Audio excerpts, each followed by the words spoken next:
وعلى آله وأصحابه الذين هم نجوم الهدى والتقى. أما بعد فأعوذ بالله من الشيطان الرجيم. بسم الله الرحمن الرحيم. يا أيها الذين آمنوا اتقوا الله وكونوا مع الصادقين. صدق الله مولانا العظيم. يا رب صل وسلم دائما أبدا على حبيبك خير الخلق كلهم. درود شريف. اللهم صل على سيدنا ومولانا محمد وعلى آل سيدنا ومولانا محمد وبارك وسلم.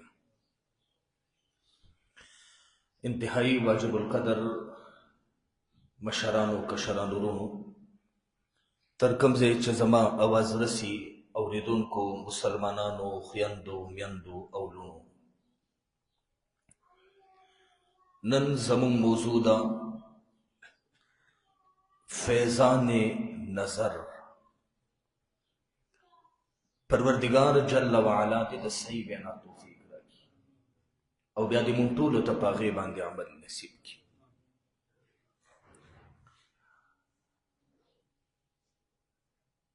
کم وخت سره چې موږ مخ یو، د وخت ویلې کېږي دور پرفتن.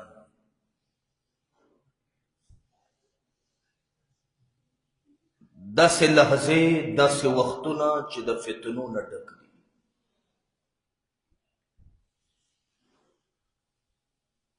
هر اړخ تیاری دي،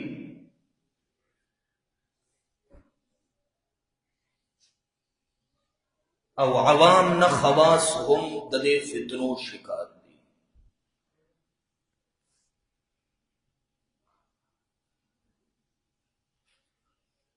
داسې جالونه خواره دي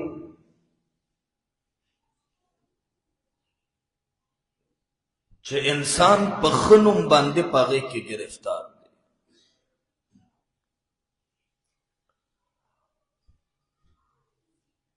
هره فتنه خو په خپل ځای. یو فتنه د موبایل دا بس ده چې کروڑونه انسانان به د جهنم خشاک کړي.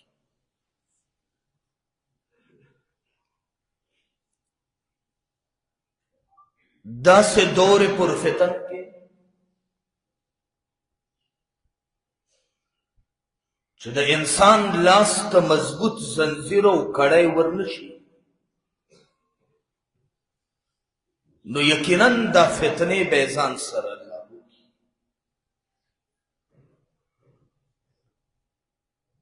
څوارلس سوه کاله مخکې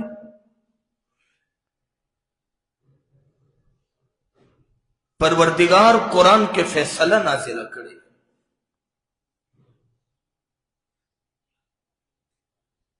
د فتنو چپې به او د تیارو طوفان به.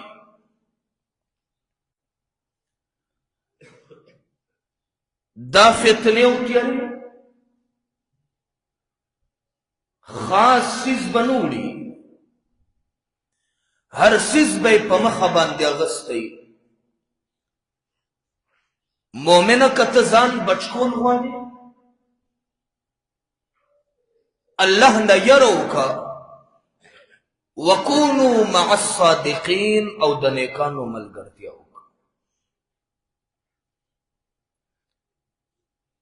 څوک چې الله نه یره کوي، دا فتنه هغه ته څه نه شوی دی. د چا زړه کې چې د مولا خوف وي، دا فتنه هغه نشي بربادولی. څوک چې الله ته انابت کوي او ولګرځي، دا فتنه هغه ته ضرر نشي ورکولی. او هغه کس چې د نیکانو لمنې نیولې ده، د نیکانو محفل یې اغستی دی، د نیکانو مجلس ته ځي راځي، علماو سره تعلق او تړون دی، د پاکانو خلقو ملګرتیا کوي، هغه کس بم رب کائنات د دې فتنو نه محفوظ ساتي.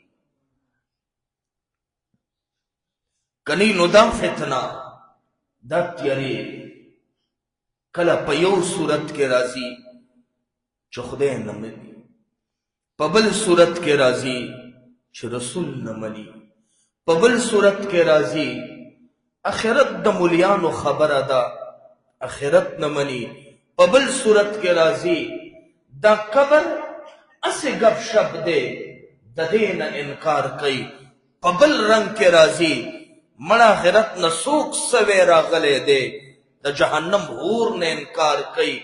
دا ټولې کیسې د علماو د طرف نه اسې یو گپ ګڼي، د هغې خود ساخته فکر یې ګڼي، خو والله د دې فتنو ډېر مخلوق شکار شوی دی چې د الله جل وعلا نه باغیان شو، د اسلام نه لرې شو.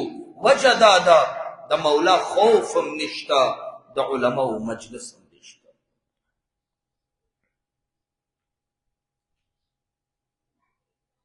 رب کائنات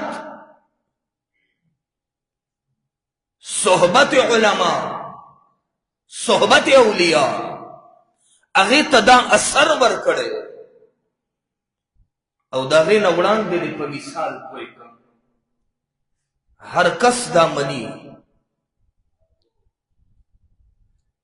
چې فلانې نظر والو منو دا ماشوم ته نظره کی والله ګاډی مې واغستو د نظره شو، فلانی 2 روپۍ پیدا کې نظر والو. د هر کس په ژبه باندې دا یو گفت شته چې نظر حق دی او صرف دا عوامي خبره نه ده. آقا کریم فرمایي العین حق، نظر حق دی، نظر لگی. نظر کے حسد دے نو دا دا حسد نظر لگی، نظر کے بغض دے نو دا دا بغض نظر لگی، نظر کی کینہ دا نو دا دا کینے نظر لگی، نظر کے تان خار دے نو دا دا خار نظر لگی، نظر لگی. او پچا باندې چو لګي نو هغه نقصان سره مخ شي. دا مونږ ټول منو. نو چې کله یو بد او زهریله نظر لګي، کله یو خراب د ګند نه ډک نظر لګي، نو وایه د اولیاو د برکت نظر، د اولیاو د شفقت نظر، د علماو د محبت نظر، د نیکانو د وفا نظر، د نیکانو ستا سره د ترقی نظر اب نه لګي. یو طرف منی بل طرف نه منی.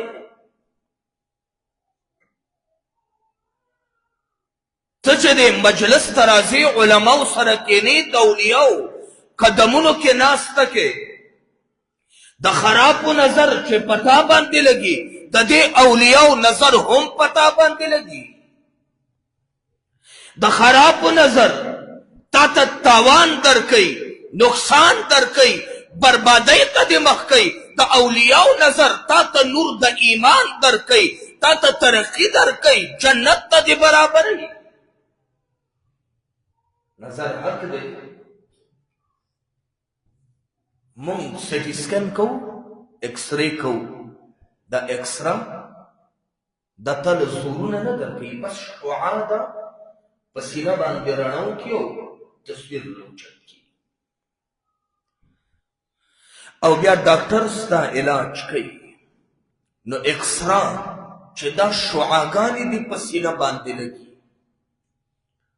او ستا د سینې تیاره هغه رڼا کي او تصویر ترې راوچت کي. نو د اولیاو نظر د علماو نظرم د سترګو شعاع ده چې ستا په سینه باندې ولګي، نو نور د ایمان درته نصیب کېږي. او داسې نه ویم، ملا علي کاري رحمه الله په مرکات شریف کې فرمایي العین حق. د دې حدیث لاندې تشریح کې لیکي وی یجعل عین العلماء، د علماو نظر اغا اگرزی یجعل الکافر مؤمنا، کافر نه مومن جوړ کی چې د عالم نظر پیوړي. یجعل الفاسق ولیا، د فاسق نه د مولا ولی جوړ کی.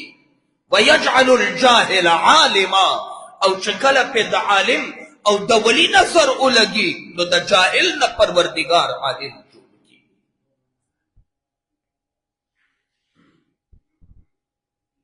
صحبت د علماء دا بس نه دی، دا د ایمان رڼا سړي ته ورکوي. دا داسې شعاع ده چې دا بس نه ده، دا ستا په نسلونو کې علما پیدا کوي، اولیاء پیدا کوي. کونو مع الصادقین، ځکه خو قرآن وایي رښتینو نیکانو علماو ولیانو سره ناسته پاسته کوي. افسوس دا دی چې د دې علماو نه دې نه دي کوي، قسمه قسم فکرونه خواره دي، د دې علماو نه دي لرې وباسي، د دې مجلس سره درته نفرت پیدا کوي، د دې اولیاو د محفلونو نه دي خطا کوي. وجه دا ده ته به په اسانۍ سره بیا د ده شکارې. تا چې کړی نیولي سیلاب دې نوړي زه، او ستا لاس کې چې کړی نی نو سترګو رب کې به دې داسې پخو پخو کاڼو سره ووایي چې همیش همیش دپاره به دې فنا کې وجود به دې ګوټی ګوټی. فیضان نظر دا د علماو شته، دا د اولیاو شته. سینې ته رڼا ورکوي. او زه درته وایم صحابه کرام رضوان الله تعالی علیهم اجمعین ایمان چې نه دی راوړی نو معاشره ټولو کې پاتې هم هغه ده، خو چې ایمان یې راوړو نو اصحابي کالنجوم په شان د ستورو شو. دا فیضان نظرو، نظر مصطفی چې رب کائنات د صحابو په سینو کې محفوظ کو.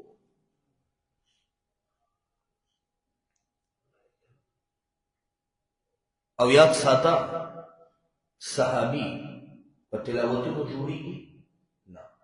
یو کس د ډېر ختمونو کې صحابي بشي، په ذکرونو جوړیږي نه، په تهجدونو جوړیږي نه، په منځونو جوړیږي نه، په ایمان جوړیږي نه.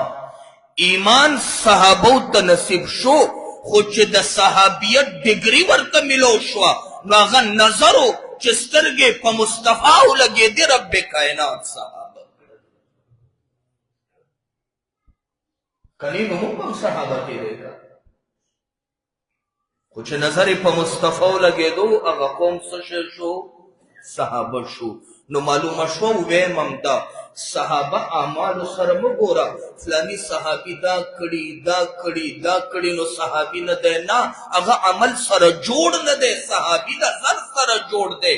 چې نظر یې په مصطفی لګېدلی، صحابي ګرځېدلی، عمل کې نقص راغلی، قرآن سره یې ګوره رب ورته عفو درګذر کړی. نو صحابه اعمالو سره مه تله، صحابه په نظر باندې تله. نظر اثر کوي. شاه عبدالغنی رحمه الله د دلی په جامع مسجد کې ناست دی، ذکر کوي، او عادت مبارکه د هغوی دا و چې ډېر وخت به تلاوت کولو، عبادت کولو، ریاضت کولو. په جومات کې ناست دی، جواب ورپسې وشو صاحب کور کې دی غواړي. شاه عبدالغنی سترګو کې اوښکې وې، عبادت یې کړی دی، اوښکې په مخ باندې راښکې دي، او بیا د جومات ګیټ نه راووتو. څنګه چې را بهر شو دروازه کې یو سپی ناست دی، په هغه سپي باندې نظر ولګېد. بس هغه نظر دی چې دا سپی د دلي په کومه کوڅه باندې ځي، بې شماره سپي هغه د پسې روان. او فطرت د سپي دا دی چې هغه ځان سره نور سپي نه برداشت کوي، خپله کمیونټي نه برداشت کوي، نورو سره سپی وفادار دی، موږ تاسو ویلي دي وایو سپی ډېر وفادار دی بلکل دی خو بل سره خپلو سره نه دی چې پردی سپی علاقې ته راشي همدا سپی په منډه کوي او یو غوبل وي تر څو یې چې د خپل کلي نه دی ویستی نو سپی خپلو سره وفادار نه او پردو سره پورا وفاداری نو ګریوان کې کله وګوره بیا چې دا خویونه خو به من کې نه وي پوهېږې سپی خپلو سره وفادار نه پردو سره وفاداری خدا خوی لږ کتل پکار دی چرته مونږ ته خو نه دی راوړېدلی خیر شاه عبدالغني رحمه الله په سپي باندې نظر وکړو نظر یې چې پې کله وکړو نو دا سپی په کوڅو کې په کم هم چې ځي بې شماره سپي هغه ده پسې روان وي چا اشرف علي تانوي رحمه الله ته وویل صاحب شاه عبدالغني فلاني سپي ته یو نظر وکتل بې شماره سپي هغه پسې رواني هغه ویل یار د اولیاو نظر چې سپینه د سپو پیر جوړ کړي وایه چې په انسان باندې ولګي هغه ته به کوم مقام نصیب کوي چې کله سپي باندې ولګي د هغه دا پروګرام شي چې بې شماره سپي بیا هغه نه تاوي چې یو انسان باندې ولګي د اولیاو نظر د انسان په سینه باندې ولګي دې کس ته به نور ایمان څومره نصیبېږي نو رب کائنات د علماو د اولیاو په نظر کې دا تاثیر ایښی دی چې په چا باندې ولګي بس د هغه ټول ژوند بدل کی انقلاب پکې راشي رب کائنات مقتدا وګرځي په بچو کې اولیاو پاکان پیدا کی نو مجلس د علماو اختیار کا دې فتنو سره تنها مقابله نشي کولی که خپل ایمان بچ اڑل غواړي قبر ته نو یاد ساته د دې خلکو محفل کې هر کم ځای پورې چې आवाज سماوري پیر کا خس دے مرید لبس دے چې هر سیز دے د عالم قدم اختیار کا رب کائنات پدی فنا فی اللہ کی خپل ځان بدلتا نن لک کلو نمک کې وګورا خلقو کې آداب ډیرو احترام ډیرو که زنانه وه که نارینه وه که ماشوم و که مشر ټولو به د اسلام د دین اندازه ولګوه چا به چې کجوره وخوړه څوک به د عمرې نه راغلی کجوره به یې وخوړه و هغه ګټ کې به یې سنبال کې خو یا جیب کې چې یار دا کجوره د ګران او د ګل د وطن نه راغلی ده څنګه داسې وکړی شم چې دا هډوکی دی همداسې لړکم هغه به خلکو سنبال کړل نه نه جوه کجوره وخوره لړکه پروا نشته کجوره خو یې لاسه کې د قرآن آیاتونه وګوره په لاره کې پراته څوک یې د اوچتو فرق راغلی او خو پورا فرق راغلی ادب ختم دی احترام ختم دی د پاکو خلکو صحبتونه ختم دی سینونا آداب ختم شول سمنګه ختم کړل فتنو ختم کړل او سم منبر باندې مولا ناس د حدیث چغې وی ادبونه ختم کړل وسرس شو گمراهی او فتنه ډیره خور شو لباسي تقوا پاتې شوه لباسی پوزیشن پاتې شو زهد په حقیقت کې د زړه تقوا هغې سر خوړو نو نقصان دا چې موږ او تاسو بربادۍ ته مخ شو ځواني مرګونه ډېر شو او مرضونه دا عام شو بارانونه ودرېدل کله چې ګناه انتها ته ورسي اکابر اولیاء تا سپک قتل شروع شي رب کائنات د هواګانو د بارانونو رخ بدل کی جبه تیر شو بارانونو شو گرمی راغلا او باران ونشو دا ولی کله چې قوم بی ادب شي بی دین شي رب کائنات د دې اسمان رخ بدل کی بیا وریځې په دې طرفونو باندې ناراضي په بل طرف نو فیضان نظر حق دی دی وجه نه ویل غواړم چې د پاکو خلکو محفل اختیار کړه چې بد شي کته وی چې نه زه پوره یم نو یاد ساته په دې ګومان کې به قبر تلاړ شو فنا بشي رب کائنات دې مونږ او تاسو ته آداب او احترام نصیب کی د نیکانو مجلس او محفل دې نصیب کی رب کائنات دې زموږ سینې په قرآن او سنت باندې منورې کی وآخر دعوانا